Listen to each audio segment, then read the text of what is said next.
कहते हैं कि पाप का घड़ा एक दिन फूटता ही है।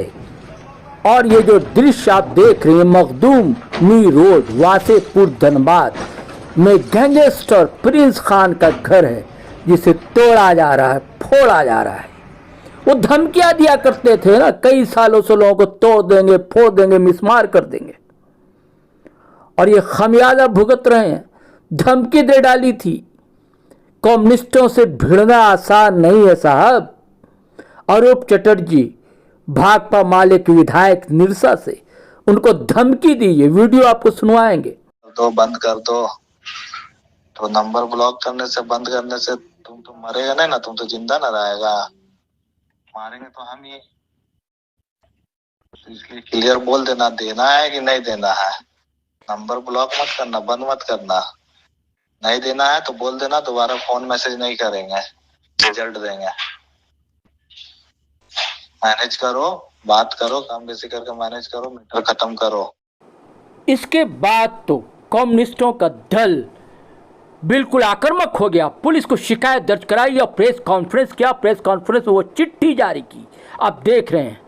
और भाकपा माले के सारे नेता, अरूप चटर्जी तो थे ही जो निरसा से विधायक है, चंद्रदेव महतो, एक एमएलए विनोद सिंह के अलावा सारे दिग्गज लीडर, और सारी पोल खोल कर रख दी राजनीति और अपराध के गठजोड़ की। और प्रेस कॉन्फ्रेंस में कैसे बताया कि 48 घंटे के भीतर ही, जैसे उन्होंने आरोप लगाया था ढुल्लू महतो पर, ढुल्लू महतो आक्रामक हो गए थे और उसका करारा जवाब दिया था, मुंहतोड़ जवाब जिसे कहते हैं, अरूप चटर्जी ने। और कहा था उन्होंने तभी कि प्रिंस खान से कैसे इनकी मिली भगत है और किस तरह दोनों मिलकर काम कर रहे हैं, लूट रहे हैं। कोयलांचल में अपराध का साम्राज्य खड़ा कर दिया है।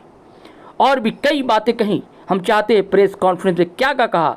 और उसके बाद राज सचिव भाकपा माले की मनोज भक्त उन्होंने क्या कहा, वो भी आप सुनेंगे। पर 48 घंटा भी नहीं हुई, हमने ये कहा था, दावा किया था, जो ढुल्लू महतो के साथ प्रिंस खान की साठगांठ है।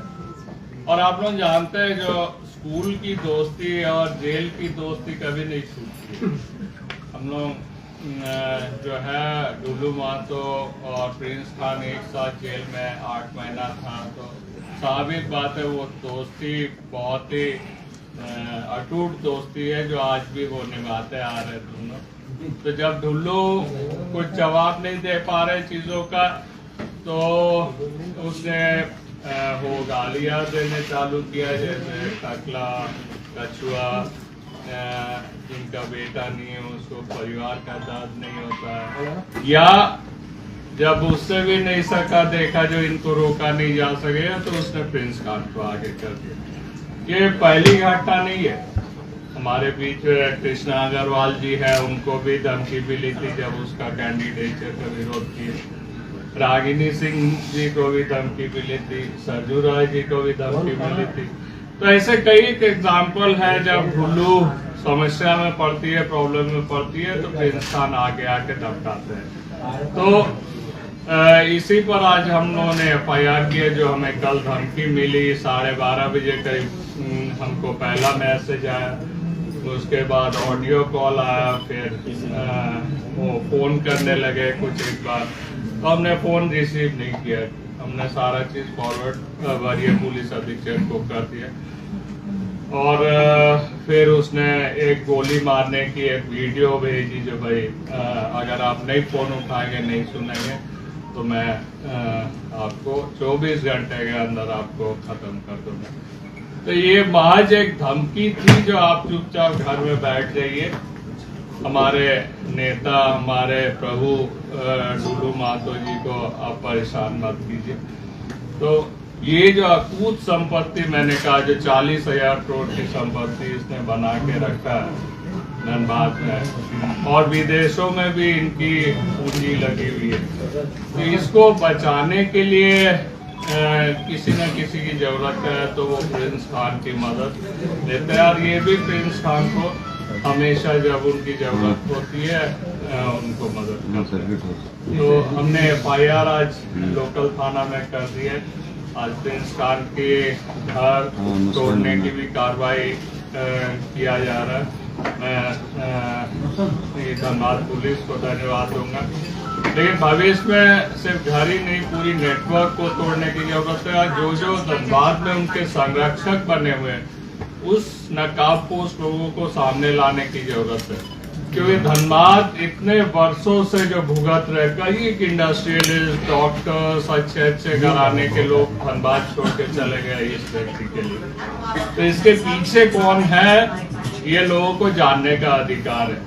तो मैं फिर से मांग करता हूँ, जो सरकार पूरी प्रकरण की NIA जांच करवाए, CBI की भी जांच करवाए। और आप लोग ये भी आज प्रेस रिपोर्ट में देखे होंगे, जो CMD जो है डिप्टी गृह मंत्री से मिले कोयला चोरी को लेके।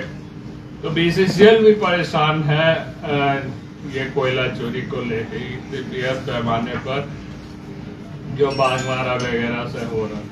तो इसलिए सबकी आज राय है, जो हमें धनबाद को अगर बचाना है तो BCCL को बचाना होगा, और BCCL को अगर बचाना है तो इन कोयला चोरी को हम लोगों को रोकना। किनके ऊपर मामला दर्ज करवाया है सर आपने? सांसद टुल्लू महतो और प्रिंस खान के ऊपर मामला दर्ज कर। सांसद ने कहा कि उन्हें भी प्रिंस खान के द्वारा धमकी दिया गया है 1 तारीख को, इससे पहले भी। कल रात तक तो वो टीवी में इंटरव्यू देते रहे, कहीं नहीं बोले। आज सडनली बैक डेट में कैसे आ गए हमें पता नहीं। देखिए ये सारा चीज वो बोल रहे हैं, मैंने कहा पहले ही दिन से कह रहा हूँ, जो ये अशिक्षित आदमी का एक ये है, ये व्यक्ति जो है अपनी अशिक्षा से ही तमाम चीजें बोल रहे हैं। जो आज बैक डेट में मैसेज नहीं आ सकती है। सेकंड जो है ये बोलना और प्रूव करती है, जो भाई आप प्रिंस खान से मिले हुए, इसलिए आज दिखाना चाह रहे जो भाई हमको 1 तारीख को मिला, जबकि 1 तारीख के बाद उसने अपना वो टकला कछुआ जो है ये सारा 1 तारीख के बाद ही कहा। तो उस समय उसने नहीं कहा, उस समय हमें गालियां दी, प्रिंस खान को कभी नहीं गाली दी। तो ये सब बेवकूफ बनाने वाली चीज है, जो 1 तारीख को धमकी मिला। तो जरूरत पड़ने से वो आज के दिन प्रिंस खान से भी कुछ मैसेज मंगा सकते हैं, जरूरत पड़ने से और भी उनकी नेटवर्क है, क्रिमिनल नेटवर्क, वो इंटरनेशनल स्तर के क्रिमिनल हम समझते हैं जो है, जो मतलब सांसद के रूप में यहाँ पर स्थापित। पिछले दिन आपने प्रेस वार्ता में 2 नाम बताए थे, एक ढुलू महतो, एक और किससे जुड़ा? और एक नाम भविष्य में हम समझते जब जांच होगी तब उजागर होगी। और एक लीडर है, तो 2 लीडर है, एक भाजपा की है, एक दूसरे पार्टी की है। वो भी ऑडियो वीडियो दिखा रहे थे, फोटो तस्वीर भी दिखा रहे थे, और गृह मंत्रालय को जो अमित शाह को जो लेटर दिया वो भी उन्होंने दिखाया। उन्होंने ये बताया कि दिल्ली पुलिस को, गृह मंत्रालय को और धनबाद पुलिस को उन्होंने कई बार मौखिक दिया है। हम लोगों ने पूछा कि FIR आपने नहीं कराया, तो उन्होंने शिकायत बोला कि मौखिक शिकायत कराया और लिखित रूप से गृह मंत्रालय को दिया था। 1 तारीख को क्यों नहीं उसने FIR लिख के दिया? मुझे कल धमकी मिली, मैं रात 10 बजे घर पहुंचा रांची से, आज सुबह FIR कर दिया। वो भी FIR करे, सांसद FIR करेगी तो प्रिंस खान के ऊपर तो और वैल्यू बढ़ेगी। तो उनका कहना है कि वो खुद भी पीड़ित हैं, इस मामले को लेकर शिकायत पे लगातार कर रहे हैं। राज्य सरकार इस पर अनुशंसा करे की मांग कर रही है। सिर्फ राज्य सरकार की, वो तो सांसद है, वो और ताकतवर है, उनके पास जो एजेंसियां हैं वो मतलब कुछ भी इंटरनेशनल की जांच कर सकते हैं। राज्य सरकार तो सिर्फ राज्य में ही जांच कर सकते हैं। वो क्यों नहीं NIA या CBI की जांच करते हैं तमाम प्रकरण? राज्य सरकार से पहल की मांग कर रहे थे। राज्य सरकार तो जो करना होगा करेगी, राज्य सरकार तो जो करना होगा करेगी। हम इस मामले को विधानसभा में भी उठाएंगे, स्वाध्यान आकर्षण के माध्यम से। मैं सरजू राय जी से भी अभी बात की है, हम लोग ज्वाइंटली उठाएंगे इस मसले को। लेकिन केंद्र जो जांच का दायरा है, चूंकि वो दुबई में बैठे हुए हैं, पाकिस्तान में बैठा हुआ है, तो राज्य सरकार भी केंद्र सरकार को ही रिक्वेस्ट करेगी जो भाई इंटरपोल को आप करे, हमें मदद करें। उनका दावा है कि ये बातें उन्होंने अपनी पार्टी के लोगों को भी नहीं बताया, इवन जिलाध्यक्ष को भी, कि पैनिक नहीं हो, लोगों में ये दहशत नहीं जाए। देखिए, आपको नहीं लगता जो ये पैनिक क्रिएट कर देता है, हमें टकला कचरा कर पैनिक क्रिएट कर रहे हैं यहाँ पर। वो क्यों नहीं एक बार प्रिंस खान को भी पैनिक क्रिएट करवा देता है, जो भाई तुम अगर धनबाद में कुछ करोगे तो हम तुम्हारे विरुद्ध में कार्रवाई करेंगे। तो ये सब बेवकूफ क्यों, किसको वो बना रहा? हमें लगता है जो उसको ठोस कार्रवाई करनी चाहिए। उनको धनबाद अभी आपसे मौका दिया है। आपके पीसी से 1 घंटा पहले वो पीसी किए थे यहाँ पे, इसी जगह पे, तो उन्होंने कहा कि अब हम सिर्फ विकास की बात करेंगे, माफियाओं को, रंगदारों के खिलाफ, अपराधियों के खिलाफ बोलेंगे, और हम चाहते हैं कि कार्रवाई हो, और विकास कोई बाधक बनेगा तो हम उसके खिलाफ बोलेंगे। निश्चय ये सोच यदि आगे रखती तो धनबाद का और विकास होता, लेकिन महज वो चिट्ठी लिखने से और फेसबुक पे फोटो डालने से नहीं होगा। हमें लगता है जो उसको जमीनी स्तर पर उतारना चाहिए। वो एयरपोर्ट के लिए इलेक्शन में बोले थे जो भाई हम अगर एयरपोर्ट नहीं बना सके तो हम धनबाद में दोबारा सांसद खड़ा नहीं होंगे।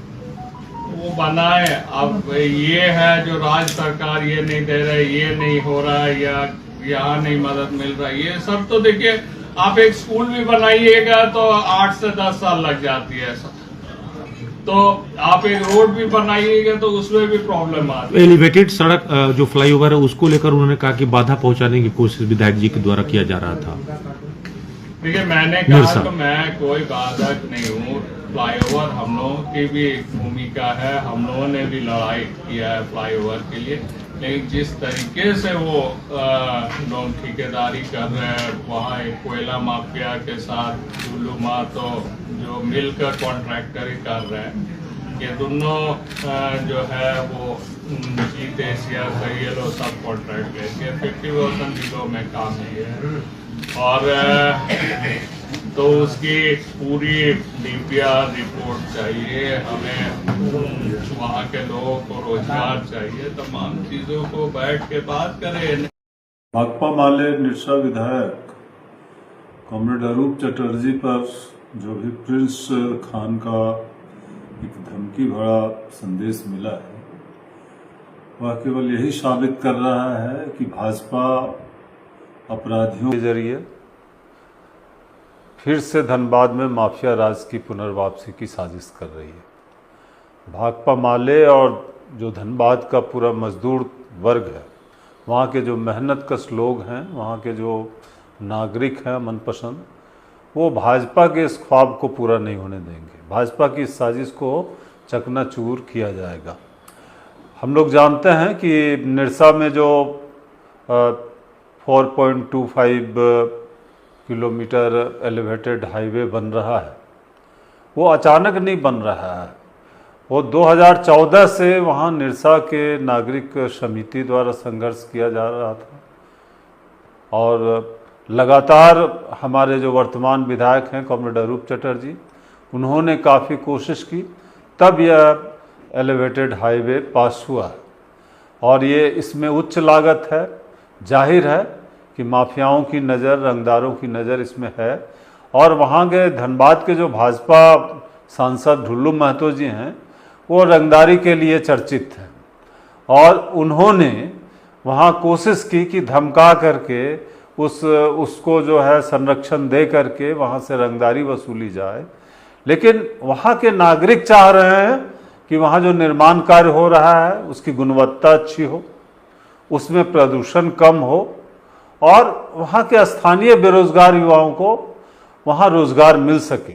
इसीलिए उन्होंने लगातार कोशिश की कि वो NHI से बात करें, वो वहाँ जो मुख्य संवेदक है उससे बात करें, लेकिन वहाँ जो है वो पूरा काम ही दे दिया गया है माफिया के हाथ में। और ढुल्लू महतो का राजनीतिक संरक्षण है, वो चाहते हैं कि बेरोजगारों के सवाल पे बात नहीं हो, वो चाहते हैं प्रदूषण पे बात नहीं हो। तो उन्होंने दहशत फैलाने की कोशिश की, और हमारे विधायक कॉमरेड अरूप चटर्जी ने मुंहतोड़ जवाब दिया।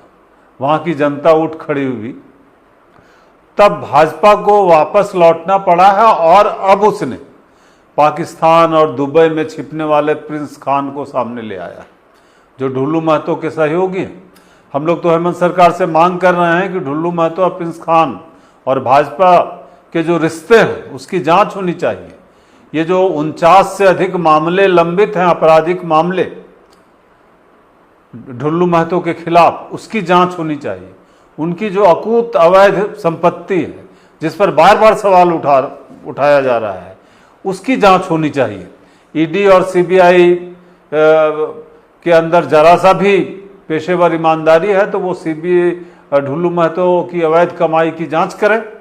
और इसीलिए वो अगर चाह रही है भाजपा और ढुल्लू महतो चाह रहे हैं कि उनके गिधड़ भभकियों से, अपराधियों शूटरों के धमकियों से भाकपा माले डर जाएगी, वहाँ के प्रतिनिधि, वहाँ की जनता डर जाएगी, तो वो इसको समझ लें कि ये बिल्कुल उनका अपना झूठ है, वो जिसको माँ पाल करके चल रहे हैं। वहाँ की जनता ने कॉमरेड ए.के. राय, कॉमरेड गुरदास चटर्जी, वहाँ विनोद बाबू, दिवंगत शिबू सोरेन के नेतृत्व में माफिया राज को धूल चटाया है, माफियाओं को घुटने के बल पे लाके खड़ा किया है। और आज वो चाह रहे हैं कि वो मजदूर वर्ग फिर से माफिया और अपराधियों का वहाँ राज चलने देगा। तो ये ख्वाब मत पालिए भाजपा, इस ख्वाब को देखना छोड़ दे भाजपा।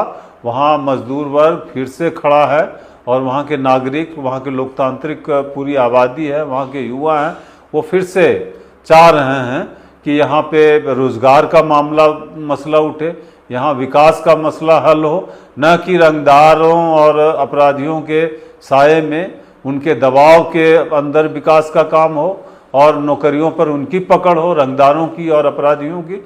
इसीलिए ये लड़ाई आर पार की लड़ाई होगी और भाकपा माले इसमें पीछे नहीं हटेगी। और अपराधियों और भाजपा का जो सपना है माफिया राज का पुनर्वापसी का, इसको भाकपा माले चकनाचूर करेगी।